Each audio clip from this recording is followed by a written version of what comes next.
Hello friends, मेरा नाम है शशांक सिंह और आप देख रहे हैं मेरा यूट्यूब चैनल। तो आज का जो टॉपिक है जिसके बारे में हम बात करेंगे वो है हमारा एटमॉस्फेरिक प्रेशर। क्या होता है एटमॉस्फेरिक प्रेशर, अब हम उसके बारे में पढ़ेंगे। तो लास्ट वीडियो में हमने इस चैप्टर की शुरुआत करी थी, इंट्रोडक्शन से हमने बेसिक इंफॉर्मेशन के बारे में जाना था। अब ये चैप्टर है ना हमारा एटमॉस्फेरिक प्रेशर, तो होता क्या है एटमॉस्फेयर में जो प्रेशर है वो किस तरीके से क्रिएट हो रहा है, कैसे हमारे को महसूस नहीं होता है, कैसे हम इन चीजों को एज्यूम करते हैं, कैसे चेक करते हैं, तो वो सारी चीजों को हम अच्छे से इस वीडियो में पढ़ेंगे।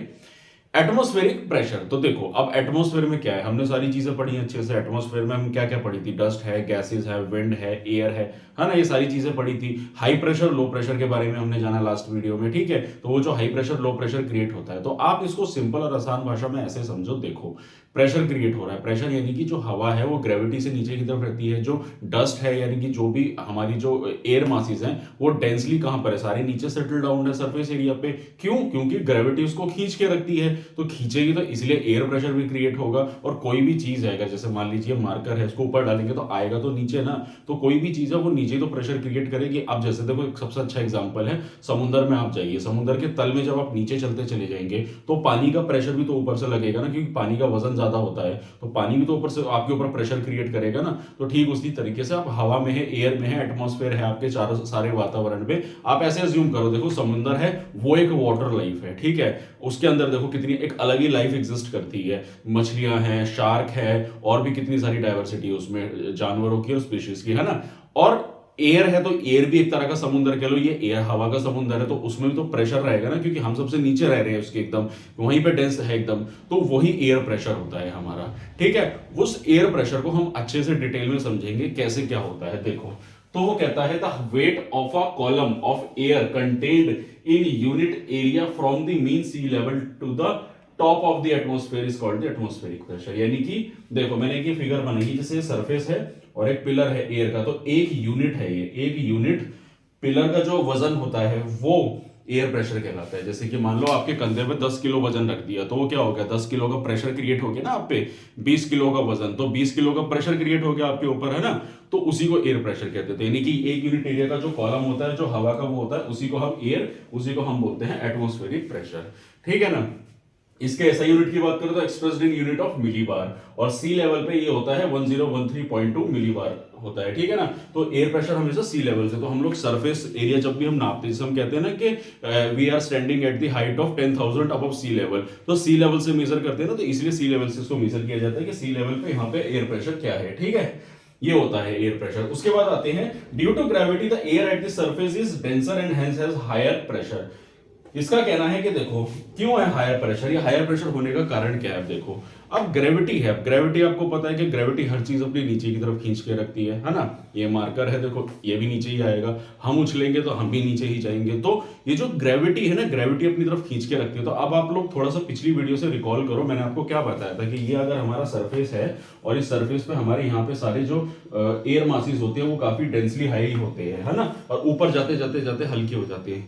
क्यों हो जाते हैं, कारण क्या है, ग्रेविटी। ग्रेविटी इसको खींच के रखती है, तो ग्रेविटी खींच के रखती है, तो इसकी वजह से एक एयर प्रेशर इसके कारण भी हमारा क्रिएट होता है, ठीक है ना। पानी है, कोई भी चीज है, वजन है, वो नीचे की तरफ ही तो जाएगा। क्यों? क्योंकि उसको ग्रेविटी खींच के रखती है, तो इसलिए एयर प्रेशर क्रिएट होता है, ठीक है ना। आगे बढ़ते हैं। उसके बाद आता है air pressure is measured with the help of mercury barometer और द एनेरॉइड बैरोमीटर। तो आप इस दोनों की इमेजेस देख लो। देखो ऐसा होता है मर्करी बैरोमीटर, जिससे इसको नापा जाता है, एक मर्करी डिवाइस होती है उससे इसको नापा जाता है, और एनेरॉइड बैरोमीटर, ठीक है ना। अब इसके बाद यहाँ पे एक बात बताना चाहूंगा आप लोगों को। देखो होता क्या है, जैसे एयर प्रेशर जो होता है ना, एक जो नेचर है, जो हमारी कुदरत है, इसमें बहुत अच्छी चीज मैं आपको बताना चाहूंगा। हमारी जो बॉडी है, ये ह्यूमन बॉडी है, या इंसानों की बॉडी कह लो आप, या जानवरों की बॉडी कह लो, हमारी जो ह्यूमन बॉडी है इसके अंदर ब्लड प्रेशर एक होता है। सुना आप लोगों ने बीपी के, बीपी हाई हो गया, ब्लड प्रेशर हाई हो गया, लो हो गया, तो वो हमारी बॉडी के अंदर भी तो एक प्रेशर लग रहा है ना, किसका, ब्लड का, क्योंकि ब्लड भी सर्कुलेट कर रहा है, तो वो हमारी बॉडी में प्रेशर क्रिएट कर रहा है, और बाहर से एयर मासेस का प्रेशर हमारी बॉडी में लग रहा है। तो सोचो दोनों तरफ से ये जो प्रेशर लग रहा है ना, तो ये दोनों प्रेशर इक्वल होता है, इसीलिए इक्विलिब्रियम पे हमारी बॉडी रहती है।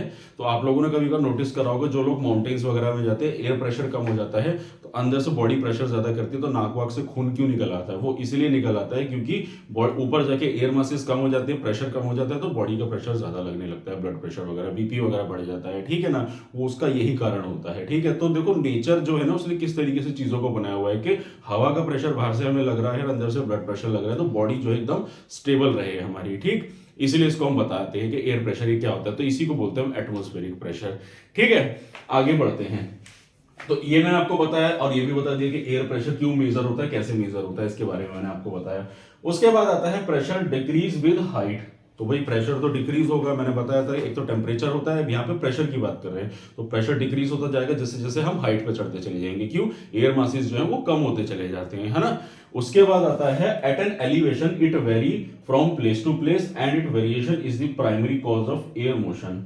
अब होता क्या है कि देखो, एलिवेशन जैसे जैसे ऊपर चले जाएंगे तो वेरिएशन तो देखने को मिलेगा ही, क्योंकि जो हमारे जो मॉलिक्यूल्स है यानी कि जो हमारे एयर मासेस हैं वो कम होते चले जाएंगे, वेरिएशन होगा, तो उसी के चलते हुए क्या देखने को मिलेगा, हमारे विंड में मूवमेंट देखने को मिलेगा। जैसे कि मैंने बताया था ना, हाई प्रेशर लो प्रेशर, तो कह रहे हैं ना wind movement, so that is wind which moves from high pressure to low pressure. अब एयर की जगह आप पानी को ले लो, जैसे कि मान लो कोई खाली जगह है, उस खाली जगह में अगर मान लो खाली जगह नहीं, आप जैसे लाइक मान लो जैसे एक आप कोई चावल का कट्टा ले लो, अब चावल का कट्टा है उसमें आप छेद करोगे तो चीजें निकलती चली जाएंगी बाहर, तो खाली होती चली जाएंगी, तो क्या है वो प्रेशर ही तो क्रिएट हो रहा है, पीछे से प्रेशर क्रिएट हो रहा है, चीजें बाहर निकलती जाएंगी, है ना।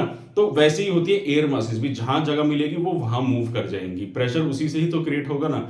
अब काफी सारी चीजें आप इकट्ठी कर लो, टॉफी एक बॉक्स में भर लो, फिर धीरे धीरे छोड़ोगे तो क्या होगा, प्रेशर ही तो क्रिएट हो रहा है ना, इतना सारी चीजें वो निकलने का रास्ता चाहिए उनको, पीछे की टॉफी उसको पुश करेंगी। तो इस तरीके से रियल लाइफ इसको कनेक्ट करो तो एयर भी वही काम कर रही है कि एयर एयर एवरीवेयर, हर जगह एयर है, एयर मासेस है हर जगह, तो वो क्या करेंगी जब उसकी एयर, अब जैसे मान लो अब हमारा हाई, अब जैसे लो प्रेशर की बात कर रहे हैं तो विंड सॉरी जो सनलाइट पड़ रही है तो वहां से क्या हो रहा है, उसके एयर पार्टिकल्स चार्ज हो रहे हैं तो वो ऊपर मूव कर रहे हैं, हालांकि ग्रेविटी है वहां पे, लेकिन वो ऊपर क्यों कर रहे हैं, क्योंकि वो चार्ज पार्टिकल्स हो गए, वो मोशन क्रिएट करेंगे, क्यों, क्योंकि सनलाइट से एनर्जी मिल गई उनको, तो जब वो मोशन क्रिएट करेंगे वो ऊपर जाएंगे, तो अब वो जगह तो खाली हो जाएगी ना, तो वहां पे क्या होगा, प्रेशर क्रिएट होगा, फिर हाई प्रेशर वाली विंड्स मूव करेंगी और इसी के चलते हुए हमारी विंड्स बनती हैं जो फिर वेदर में बदलती हैं, ठीक है ना। तो वही बताना चाह रहा था कि ये इस तरीके का एयर प्रेशर होता है और इस तरीके से हाई प्रेशर लो प्रेशर आता है और एयर के चलते हुए फिर विंड मूव करती है। तो आई होप आप लोगों को अब अच्छे से समझ में आ गया होगा लो प्रेशर और हाई प्रेशर क्या होता है और कैसे विंड्स मूव करती है और कैसे एयर प्रेशर काम करता है। तो यही था मेरा टॉपिक एटमॉस्फेरिक प्रेशर के बारे में, और इसी के साथ ये टॉपिक होता है खत्म। अब हम अगली वीडियो से और आगे जानेंगे अब अगले टॉपिक के बारे में। तो यही था मेरा आज का टॉपिक। तो अगर आप लोगों को मेरा काम पसंद आ रहा है, अगर आप लोगों को मेरी वीडियो अच्छी लग रही है तो मेरे चैनल को सब्सक्राइब कीजिए, मेरी वीडियो को लाइक कीजिए, और आने वाले समय में आपको और ऐसी इन्फॉर्मेटिव वीडियोस मिलती रहेंगी। साथ ही साथ आप लोगों को कोई भी डाउट है तो आप लोग मेरे कॉमेंट सेक्शन में पूछ सकते हैं। तो आज के लिए इतना ही, मिलते हैं नेक्स्ट वीडियो में। Thank you very much.